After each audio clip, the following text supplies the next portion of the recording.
What is going on today, people? We are out here on a beautiful day. Man, I love these walks. I love getting out in the sunshine. Makes me feel good instantly.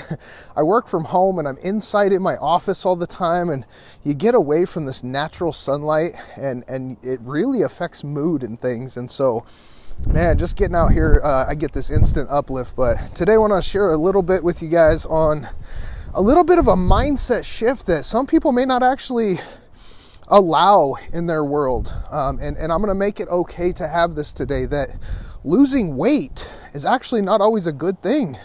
And so today what I want to share with you is why I gained 10 pounds on purpose after I lost 50 pounds. So as I started my work from home career, I went from a very active lifestyle to a very non-active lifestyle, sitting in front of the computer, and I blew up. I gained 50 pounds. I was just not as active. I was eating what I wanted to and just, developed some really bad habits. And so over the last couple of years, I really changed some things for my game in the fitness world and got myself back on a good track and was able to take that 50 pounds off. But as part of this weight loss thing, weight consists of not just fat.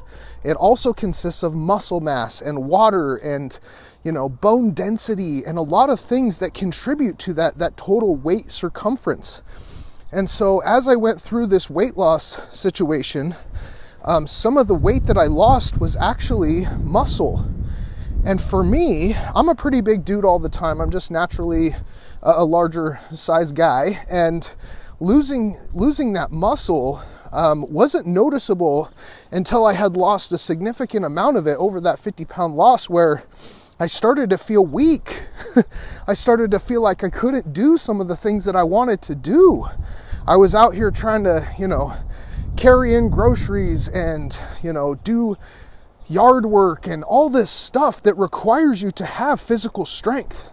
And it was not an immediate thing, but every time I did an event and it felt like it was harder, I was like, man, this didn't used to be that hard. And I started analyzing what was going on, and it was immediately like a click in my head that, holy crap, some of the weight that I lost as part of this weight loss schedule actually was some of my strength.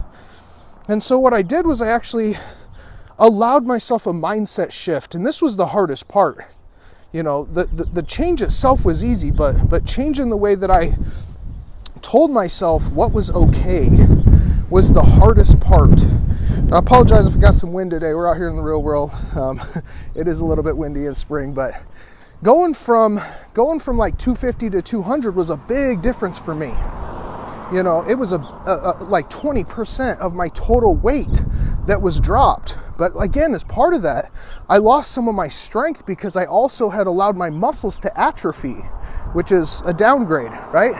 So I had to make the choice of not giving a crap about the number, because that's what most people are chasing, is a number, right? It's that I need to weigh a certain amount. Guys, nobody knows how much you weigh until you tell them. All right, so me at 200 versus me at 210, nobody knows the difference except for me. But when I can tell the difference because I'm not as strong as I used to be, that was hard for me. And again, nobody knows how strong I am unless I tell them. And I'm not out here telling everyone how strong I am. They don't give a crap. This is all arrogance for me of having to have that outside source tell me what my value is. Okay? And so the purpose of losing the weight was so I could feel better, so I could operate better within my life. And as part of that, I actually lost some of that ability to operate on a high level because I'd lost some of the muscle mass that allowed me to be strong and really thrive in the moments. When I need those muscles to work, it wasn't there. And so what I did was I had to change what I was doing in order to get back some of that muscle that consisted of a heavier body weight.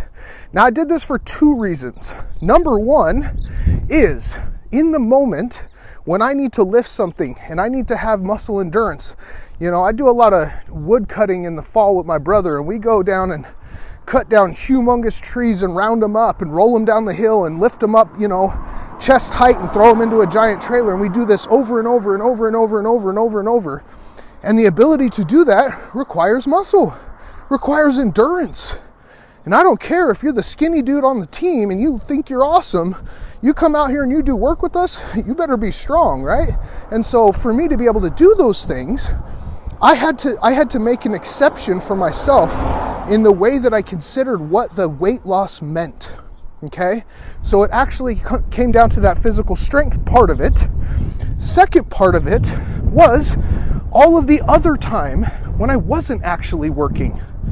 Because when you have large muscles, they require a lot of calories to be burned in order to maintain that muscle. And so what this means is having more muscle than less automatically forces your body to have to create more energy, which means you have to have a higher metabolism rate. And so adding muscle mass improves your metabolism. So not only did it make me stronger during the times where I needed to step up and perform, but it also allowed me to burn more of the calories that I ate all the time just because my body had a higher metabolic rate. And so there was two benefits instantly that I noticed by being able to put back this 10 pounds. And again, I have the ability to do this fairly easily because of the body type that I have. If you're somebody who weighs 120 pounds, trying to add 10 pounds to you is really difficult because of the type of metabolism you have, the total overall amount of weight, all of that kind of stuff is going to be unique for you individually, okay? So don't take my numbers as your numbers. Don't worry about the numbers. Focus on the process. So in order for me to lose weight, here's how it works. In order to lose weight, you have to burn more calories than what you take in. Oh, it's gonna get windy. I'm gonna walk backwards just to see if I can hide the mic a little bit for you guys.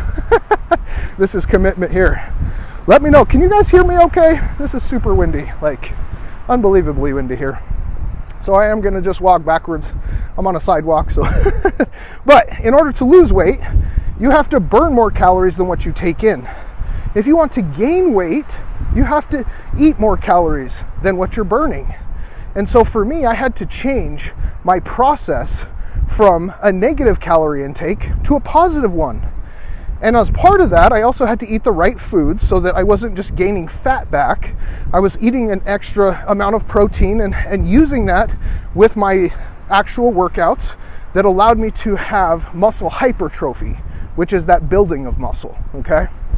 So it takes a structural change, not only in what you're taking in, but what you're putting out in order to go from a weight loss to a weight gain in a way that will end up beneficial for you, all right? So if you're in a situation where your only goal is to get down to a certain number on the scale, it's good because it initiates motivation to take action, to do things differently than what you were doing, all right?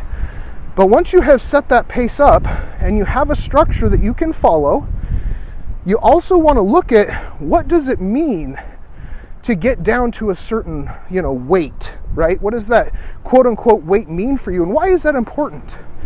Because if you're just wanting to go out and tell everybody, hey, I lost 100 pounds or whatever, that might be cool because you were better off than where you were before. But if you've lost physical ability to operate in the world at the same level that you could be with having a different body format, all right? So this is called body composition.